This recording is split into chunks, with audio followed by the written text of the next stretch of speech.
एक नॉर्मल से बंदे को अपनी ज़िंदगी में सिर्फ 3 चीज़ें चाहिए होती हैं, जिसमें से पहली है एक लड़की जिसके सामने उसे स्ट्रॉन्ग बनने की एक्टिंग ना करनी पड़े, वो जैसा है वैसा बन सके, वो हर सिचुएशन में उसे इनकरेज करे, अगर वो हारा हुआ फील करे तो वो उसे गले लगा के बोले कि तुम ये कर सकते हो और मैं हर सिचुएशन में तुम्हारे साथ हूँ। दूसरी है उसकी ब्रूस वेन जैसी ज़िंदगी, जिसमें दिन के उजाले में तो वह स्टर्ड चैड बन के पार्टियों में जाए, लेकिन रात के अंधेरे में बैटमैन बन के क्राइम से लड़े और दुनिया को एक रहने लायक जगह बनाए। तीसरी होती है एक ऑनरेबल और एक मेमोरेबल डेथ, मतलब आपके मरने के बाद भी आप लोगों को याद रहे। और ये किसी भी टाइप की हो सकती है, हर बंदे की अपनी अलग अलग सोच होगी कि वो कैसे जाना चाहता है, बट शुरू के 2 एक टाइम पे पॉसिबल लगते भी हैं, बट तीसरा काफ़ी कम लोगों के साथ होता है। तो ये सब चीज़ें ना हम स्क्रीन पे देखना चाहते हैं, जो कि हम सुपर हीरो के थ्रू देखते हैं। जैसे कि आयरन मैन की डेथ थी एंड गेम में, उस सीन के बाद उसकी पॉपुलैरिटी और इसकी इज्जत आपके नज़रों में बहुत ज़्यादा बढ़ गई होगी।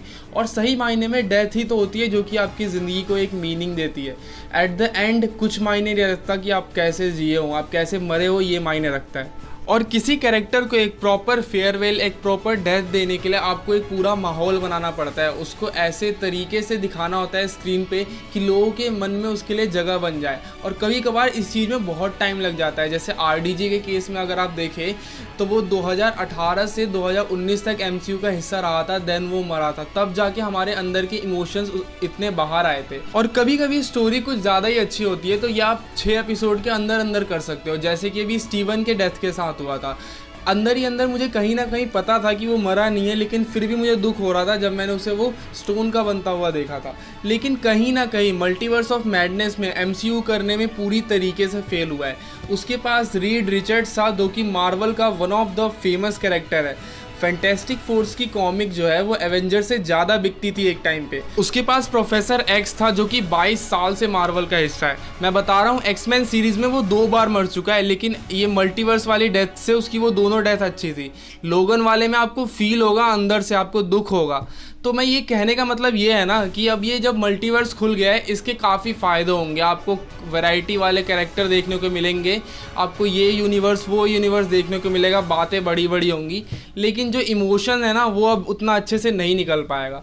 क्योंकि अगर MCU में अब किसी कैरेक्टर की डेथ होती है तो हमें पता है ये मल्टीवर्स में कहीं ना कहीं आगे हमें दिख जाएगा, इसके कोई वेरिएंट्स के रूप में या किसी तरीके से। फॉर एग्जांपल अभी की मूवी में जो रीड रिचर्ड्स मरा है, हमें पता है आगे फैंटास्टिक 4 आने वाली है और सेम एक्टर यही वाला प्ले करेगा। तो अगर इन्होंने एक अच्छी डेथ दिखाई भी होती इमोशनल टाइप की इस मूवी में, तो भी हमें दुख नहीं होता, क्योंकि आगे तो वो हमें दिखने ही वाला है। तो ये जो सारा इमोशन वाला एंगल है ना, इसको सबसे बढ़िया तरीके से एनिमे फैंस समझ सकते हैं। क्योंकि यार हमारी मूवीज़ में क्या होता है, अगर कोई कैरेक्टर मरता है तो वो सेम एक्टर हमें आगे किसी मूवी में दिख जाता है, बट एनिमे में ऐसा नहीं होता। अगर कोई कैरेक्टर मर गया तो मर गया, आगे हमें उसका कुछ भी देखने को नहीं मिलेगा।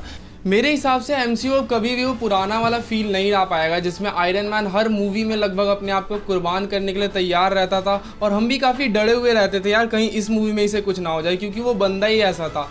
वो बोलता था कि वो केयर नहीं करता, लेकिन सबसे ज़्यादा केयर करने वाला बंदा उस टीम में वही था। कहने का मतलब ये है, MCU में अब आयरन मैन टाइप की डेथ देखना बहुत ज़्यादा मुश्किल है। अभी आप मैडनेस ऑफ मल्टीवर्स का एग्जांपल ले लीजिए। नॉर्मली डेथ पे क्या होता है, जब आपका कैरेक्टर कोई सामने आपको मरता है तो आपको दुख होता है। मुझे हंसी आ रही थी उनको मरता हुआ देख के, जिस तरीके से वो मर रहे थे। रीड रिचर्ड्स का उन्होंने नूडल्स बना दिया था। ब्लैक बोल्ट जो कि सबसे ताकतवर इनह्यूमन है, उसको ऐसी डेथ देना। कैप्टन कार्टर जो कि एक सुपर सोल्जर है जिसके रिफ्लेक्सेस नॉर्मल ह्यूमन से ज़्यादा तेज होंगे, वो अपनी शील्ड से नहीं बच पाई। कैप्टन मार्वल जिसने एंड गेम में थैनोस की पूरी शिप को तहस नहस कर दिया था, वो एक स्टैचू के नीचे दब के मर गई। और एंड में मेरे फेवरेट प्रोफेसर एक्स। अब जिन्होंने एक्समैन नहीं देखा, मैं उन्हें बताना चाहता हूँ कि प्रोफेसर एक्स की जो पावर है वो टेलीपैथी है, मेंटल मैनिपुलेशन है, और ये उसकी स्पेशलिटी है। मतलब इस फील्ड में उसका हाथ पकड़ना मुश्किल है। और वांडा ने जिस एक चीज़ में वो सबसे अच्छा था, उसी चीज़ में उसे हरा के वहीं उसे मार डाला। तो ये काफ़ी आयरॉनिक बात मुझे लगी और अच्छी भी नहीं लगी, क्योंकि ऐसी डेथ आप किसी ऐसे कैरेक्टर को नहीं दे सकते जिसकी एक लेगेसी चले आ रही है पिछले 22 सालों से। लेकिन देखा जाए तो वांडा स्कारलेट विच बन चुकी है, उसके पावर का कोई लेवल ही नहीं रहा, वो बहुत ऊपर उठ चुके हैं इन सब चीज़ों से। तो हाँ, वो मार सकती है। अब वापस आते हैं मेन टॉपिक पे। तो मेरे कहने का मतलब ये है कि मल्टीवर्स खुलने के बाद जो ये डेथ वर्ड है ना, इसकी अब उतनी मीनिंग नहीं रही। ये अब उतना डरावना, उतना बड़ा वर्ड नहीं रहा जो पुराने MCU में रहता था। था, क्योंकि अब मल्टीवर्स खुलने के बाद आप एक ही आदमी को उसी के सामने देख रहे हैं उसके वेरिएंट के रूप में। आपने लोकी शो में 2 लोकी एक साथ देख लिए, इस मूवी में आपने 4-5 स्ट्रेंज देख लिए, व्हाट इफ में आपने 2 स्ट्रेंज को आपस में लड़ते हुए देखा, प्लस एक स्ट्रेंज को पूरी दुनिया तबाह करते हुए देखा, और अपना लोकी खुद 3-4 बार मर के वापस आ चुका है। तो कहने का मतलब ये है ना कि अब के मार्वल यूनिवर्स में ये जो दैट वर्ड है इसमें इतना भार नहीं लग रहा, काफ़ी हल्का हलवा सा वर्ड लग रहा है। और इस चीज़ को काफ़ी अच्छे से मैंने अपनी इस वीडियो में समझाया है कि जो MCU का यूनिवर्स है वो हमारे यूनिवर्स की तरह काम नहीं करता। जैसे हमारी क्या आइडियोलॉजी है कि हम अगर मरेंगे तो या तो स्वर्ग में जाएंगे या नर्क में जाएंगे, बट वहाँ पे लोग मरने के बाद एक अलग रियल्म में जाते हैं जहाँ की रूलर होती है जिसका नाम डेथ है, और वहाँ के लोग उसे गॉडेस ऑफ डेथ कहते हैं। और ये हेला नहीं है, पहली बात आप अपने दिमाग में बिठा लीजिए, ये हेला नहीं है, वो बहुत बड़ी एंटिटी है एक,